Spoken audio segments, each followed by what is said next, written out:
Let's start with Aaron because that's what we're obligated to do. He tells the audience member at an event, this is a quote, "I believe there's a team that might play in Chicago this year on a road trip. I don't know, not sure." That was in response to did he want to play quarterback in Chicago. Obviously, the Steelers play in Chicago. So do the Saints. He made it clear he has no desire to play in New Orleans. So, C-Rob, can I read these tea leaves now and just put an end to all discussion? Is Aaron Rodgers going to be a Pittsburgh Steeler? And it's that simple. I mean, I've said all along that he's going to be the Steelers quarterback. But I do think we are now getting the point where I think there's a clock. Okay. So we're talking about the next 2 weeks, they're going to have a full squad mini camp. And I do believe the Steelers want Aaron Rodgers to be there. I don't think they're going to say that publicly. I don't think, if he ends up skipping the full squad minis, he shows up for training camp, he signs and shows up for training camp, I think the Steelers are going to say, we had no problem with it. But I'm just telling you, I can speak authoritatively and tell you the Steelers, if this is going to happen, they would like to have Aaron Rodgers on the field for the full squad mini camp for a number of purposes. I mean, look, you have to get him in there on the field with teammates. You have to get him into the locker room with some of the veterans, just so everybody can kind of have confidence in what exactly is going on, what the plan is. And I think if you get beyond that full squad mini camp, the whole persistence about, well, is he waiting for the Vikings? And I told people before, if this drags on, people are going to think he's waiting on the Vikings. And it would make sense that if he doesn't show up for the Steelers in full squad mini camps, people are going to speculate, is he waiting to see if the Vikings get a look at J.J. McCarthy in their full squad mini camps? Maybe they come out of it going, maybe we're a little more iffy on this than we thought. Maybe we give Rodgers a ring and see if he might still be interested, even though we dealt for Sam Howell. I think he's going to be in Pittsburgh. I think the clock starts now in the next 2 weeks for getting him in there, really laying the foundation for this. I don't think there's any reason he can't, look, you've seen him at events. We know he's traveling a lot. I'm sure he could take 3 days out of his busy itinerary to sign a contract and go meet his 2025 football team. I believe he will be there, yes. Do you think there's a drop dead date? Like, not specifically maybe, but like, man, we haven't signed this guy. It's August 1st. We got to move on. July 15th, July 4th. I don't know when it is. Do you think there's a drop dead date for the Steelers here? I think it has to be before camp. There's no way. Look, I'll straight up say this. You are not a well-run organization if you go into training camp without your starting quarterback. Like that's a failure of management. I have an example for you coming up. So okay, great. I think that's a failure of management. I think it's a failure of the coaching staff. I think it's a failure with ownership, because at some point, someone in the 3 tiers there who make decisions has to say, okay, we got to stop this nonsense. Whether it's the owner who says it, whether it's Mike Tomlin who says it, whether it's Omar Cook, the general manager, who says it, someone has to put their foot down and say, we can't keep doing this. This is ridiculous. And by the way, it is a disservice to all these other veterans on the team, to the skill position players on offense, to the quarterbacks that we have on the roster. Now, do I really truly believe that exists? I don't, because I think they've cornered themselves into a situation where really the only best option on the table that can happen is Rodgers signing a deal. So whether that's signing July 15th, whether that's signing July, 23rd, or whenever they open their camp, I have to go look at their camp dates. Could it happen then? Yeah. But I truly believe they want this to happen in the next 2 weeks. Yeah. I mean, the sooner the better. But I was watching the connections between these two guys, right? I was watching the Brett Favre documentary on Netflix. And 2009, obviously, there was the whole, I'm retiring, I'm never playing again. Right. And then when he figures out do you know when he signed with the Vikings? Do you remember? It's in the documentary. I was shocked to see it. Would you know when he signed? I went, after he signed with the Vikings, I went and covered that for Yahoo. And I know it was extremely late in the preseason. I remember being there.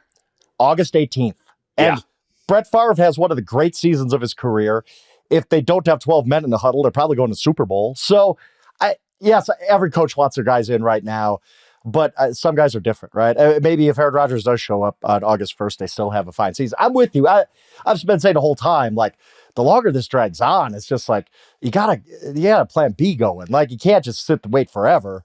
But I guess there is a semi-recent example of a former Packers quarterback who showed up in mid-August and almost took his team to a Super Bowl and almost won an MVP that year too. So I just want, but Frank, in that sense, I want some consistency, right? Like we can't sit here as a society and heap praise on every quarterback that takes his guys out, throw it in the park in the middle of, oh, look True. at what he's building for team chemistry and what it's going to mean for this passing. Like we do that constantly. So I can't, in good faith, sit here in one breath and say, look at all of these guys that are putting in the extra work and then say, oh, it's no big deal when he doesn't. Like it feels like that's such inequity in the way that we cover it.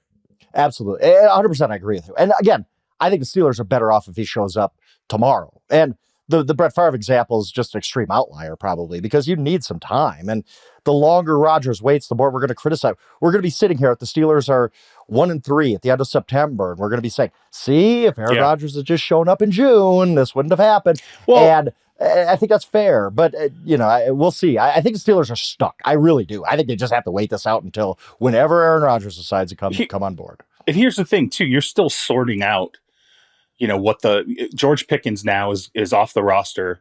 DK Metcalf is on the roster. Obviously, he had a throwing session with DK at UCLA a few months ago, and that's great. But Roman Wilson, what's going on with him? Do you think maybe he might benefit from getting extended time with Aaron Rodgers? He probably would. That's a young guy. This is Roman Wilson's rookie season, right? Like you can scratch off injuries erased. 2024 for him. So this is his rookie season. What's that stack going to look like from wide receiver standpoint? Who can be depended on? If you're the Steelers, maybe you want some feedback from Rodgers as he's throwing to these guys. Pat Freiermuth is, again, these are just all pieces that I think this timing and everything's worked out right around now. The offseason program, it's important from a timing standpoint, from a mechanics standpoint. I just, again, if he skips this and he shows up in training camp and then you just go, okay, well, we got to get chemistry now in training camp over the next, and particularly when you're not going to play any preseason games. Nobody's going to play any preseason games. So we got to get chemistry in practices, and maybe some joint practices leading into the regular season. I don't know, man. The Steelers get off to a slow start in that aspect. I think a lot of people are going to Rodgers and going, where the hell were you? Like, really? You couldn't show up in June? We skipped a mini camp last year and we did it. Like we skipped to go to Egypt or wherever we did it. And he was with the Jets all off season pretty much. So yeah, that's coming. Aaron Rodgers is inviting some of this criticism that will come his way if he gets off to a slow start. The fact is, guys, Aaron Rodgers at this point, not the career of Aaron Rodgers. Let's just talk about Aaron Rodgers, the quarterback today. He ain't worth all this. Like that's the part that just blows my mind. Like realistically, if you're the Pittsburgh Steelers, you're allowing yourself to be hamstrung to sign a quarterback that I think at best, if he comes out and has the best that he can be today, he's the third best quarterback in his own division today. Not a lifetime of work, not a lifetime achievement award, but right now, if I had to pick a quarterback for this year and my choice was Lamar, Joe Burrow, or Aaron Rodgers, that isn't even a choice on any team. Like that just, we are talking about this version of Aaron Rodgers like he's an MVP. And this version of Aaron Rodgers isn't. I'm not even sure that there's that much of a tangible difference to Aaron Rodgers versus Kirk Cousins or even Mason Rudolph. Like, Aaron's okay. This is not the Aaron Rodgers that we've seen at the peak of his career. Like, they're begging for scraps from somebody that's no longer worth begging for scraps for. See, but this is part of the problem too, and I even pulled it up here. What they're convincing themselves, I think, is they're going to get the December Aaron Rodgers. Right? Where the Miami game, he goes 27 for 39, 339 yards, throws a touchdown pass. The Jacksonville game, which was a crazy game for him, 16 for 30, 289, 3 touchdowns, and he actually ran for 45 yards in that game, which is unbelievable. So you're sitting there and you're looking at the tail end of last season, and what you're saying is, okay, it took him time, right, to come back. He was, whether it was rust or whatever, whether it was acclimating with other players, whether it was getting Devontae Adams in the fold later and then, connecting that down the stretch. That's the Rodgers ultimately we're getting. It's the guy who basically just had to get himself back into sync, which finally happened in December. I'm with you. I would argue you're gambling a lot on that. But I also look at the Steelers, and I think this is the best shot they have right now. They're sitting there and they're going, okay, here's our roster. It's a bunch of aging veterans, right? The window feels like it's closing. They're making all-in gambles on this. You go and you get DK Metcalf. You give him a huge deal, which is probably going to be the last huge deal he ever signs in the NFL. You built your draft around a bunch of like basically dependable guys that can hit the ground running right away, right? You draft a defensive tackle who can step in and probably start for you right away. You draft a running back who fits the scheme perfectly and can literally probably start out of the box with 30 carries his first game.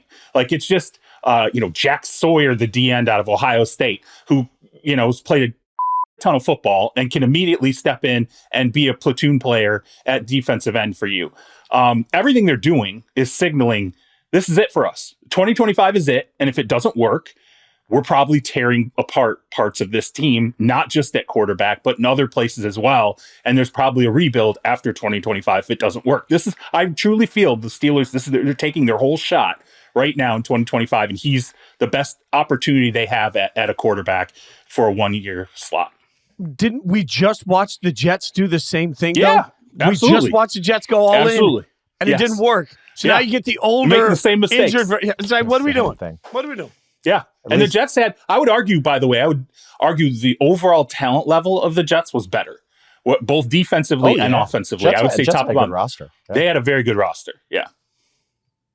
Yeah, this is what happens when you don't make any backup plan whatsoever, really, aside from Mason Rudolph. Like, had they drafted up Tyler Shuck, who could feasibly start day one and give yourself some kind of like hey, maybe Ben Roethlisberger vibes from 2004 or something like that.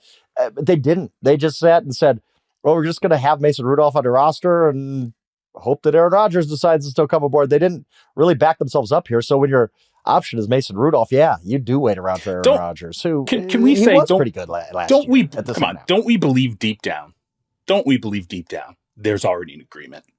Yes. Right? Like, I mean, honestly, 100%. let's just be completely honest about this, because the Steelers seem to be so carefree about it, seem to be so unbothered about it, and Rodgers seems to be so casual about it. I have a hard time believing there's not already a handshake deal in place. That they've already talked, it's happening, they have a commitment, and now it's just for us, the media, to run around being like, oh my God, what's going on? And they're sitting there going, this is all set. It's all done, and it's going to happen on the timeline we already agreed on. I mean, C-Rob, to your point, if the Steelers had an agreement in place and then they sign Aaron Rodgers 2 months ago, but they tell the world, hey, we're signing him, we're not going to make him come in until midway through the preseason. We're just not going to do that. No, I don't. That's a terrible look. So to your point, like I don't think they signed anything. No. But I'm saying that if they came to this agreement, even if they knew that they were adding him, they can't add him and then not require him to report. This actually does feed if the Steelers were okay with Aaron Rodgers being gone as long as he needs to be gone, they can be patient. If they understand they have a deal in place, they can be patient. If they had instead signed him a couple of months ago and then told the world, well, we're signing him, but we're going to let him take some time to come in, we'd murder him. Murder him. No, so all this did is it avoided all the stories, the constant why isn't he there? Why isn't he there? Was he here today? Was he here tomorrow? Exactly, 100%. We first OTA he doesn't show up to. We're like, why isn't he there for the OTAs? Why isn't he there here? Right? Well, is he in Pittsburgh? Like, what's he doing? Why is he in LA? Like, what's he doing here? What's he doing there? Why is he in Chicago? All this does is it takes all that off the table for them. All the media stuff, all the questions, the schedule release, he's going to play the Jets, they're going to play, right out of the gate. He's going to go play the Jets. And then, he's going to go back to Chicago and the Aaron Rodgers revenge tour. Instead, we're just rehashing the same thing over and over again about when is this going to happen? And I have a hard time believing that when that guy left the facility, there wasn't already kind of an implicit agreement in place. Like, hey, we're going to do this. Let's, but we'll just do it later in the summer. Let me ask you boys this before we move on to Kirk Cousins. We all agree that there's some sort of an understanding in place. So we all agree that Aaron Rodgers is going to be the quarterback of the Pittsburgh Steelers. If everything works out, Aaron Rodgers is the quarterback of the Pittsburgh Steelers. Frank, do you believe that the Steelers are a playoff team with Aaron Rodgers? No. I think that they got kind of lucky to get in last year. And this whole Tomlin thing is very, very, it's impressive, but they're barely squeaking in. I think they're clearly the third best team in their division. The AFC as a whole is pretty tough when you start looking at the AFC West. And I don't think the Steelers are a playoff team regardless. But Mike Tomlin has proven me wrong a few times in the past few years here. See, Rob? I'm going to go the opposite way. I think only because this is how the universe works. This is such a crap show. It's such a mess. It's so like we're all like this, and so everything screams it's going to be it's going to break, right? Like it's just not going to work. He's going to be old Aaron, and he's done. And then like what's going on here? And I think it's going to, because this is how the universe usually works. It's going to be the opposite. I think it's going to be Brett Favre in Minnesota. That'd be awesome, by the way. I'm here for it. I hope it happens. I am too. Story. And I don't, like here's the thing. Logically, I don't think that. I don't. I look at the situation. I'm like, God, man, you're bringing in a big, high-priced wide receiver. You're expecting that to fit in. You got a rookie who didn't play last year. Who's effectively a rookie in year two. Who's got to throw to. You got a line that's still sorting out a mess on the line. The defense to me starts to look really old. Everybody and their mother ran on him last year. You swapped out a running back. You're gonna put the rock, in the belly of a rookie all season long. Like all these things. I'm like, logically, this is the season when Mike Tomlin finally has the sub 500 season. But I swear, I feel like for the most part, when this stuff happens, it ends up going the other way, and they have a really good season. So I'm banking on the cosmic powers of the universe always making us look like fools, and the Steelers going 11-6 and being, exciting and fun and a huge story all year long. And the love affair between Mike Tomlin and Aaron Rodgers and Pittsburgh and Aaron Rodgers and all this stuff. Meanwhile, Joe Douglas is pissed. Robert Saleh's pissed. All these people, Woody Johnson's pissed. All these people in the Jets fans are pissed because they didn't get what they were supposed to get, just like they didn't get it with Favre.